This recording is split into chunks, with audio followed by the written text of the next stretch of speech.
In 1948, the U.S. Air Force built a jet fighter with no landing gear. This wasn't a mistake. The McDonnell XF-85 Goblin was designed to live inside another airplane. It would deploy from a B-36 bomber's bomb bay, fight off enemy interceptors, then redock mid-flight using a trapeze system. Getting out was easy. Getting back in, nearly impossible. The B-36 Peacemaker was America's nuclear deterrent, a massive bomber that could fly from Texas to Moscow without landing. But it was slow, and Soviet MiG-15s would tear it apart. Fighter escorts were the obvious solution.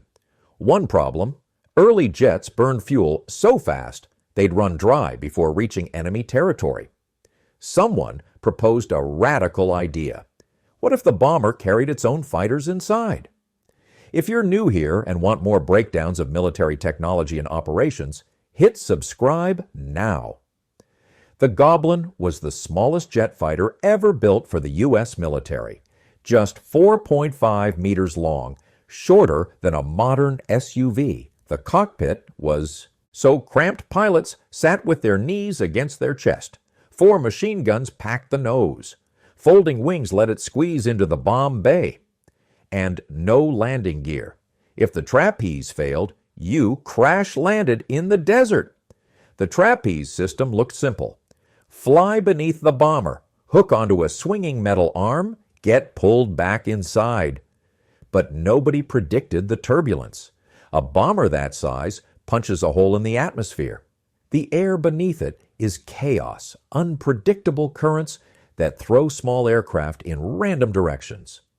Test pilot Edwin Schock discovered this the hard way.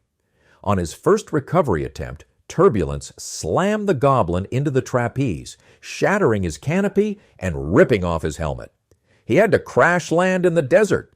Out of 7 recovery attempts, only 3 succeeded. A 43% success rate under perfect conditions with elite pilots. In combat, it would be suicide. By 1949, none of it mattered. Engineers perfected aerial refueling, a boring solution that actually worked.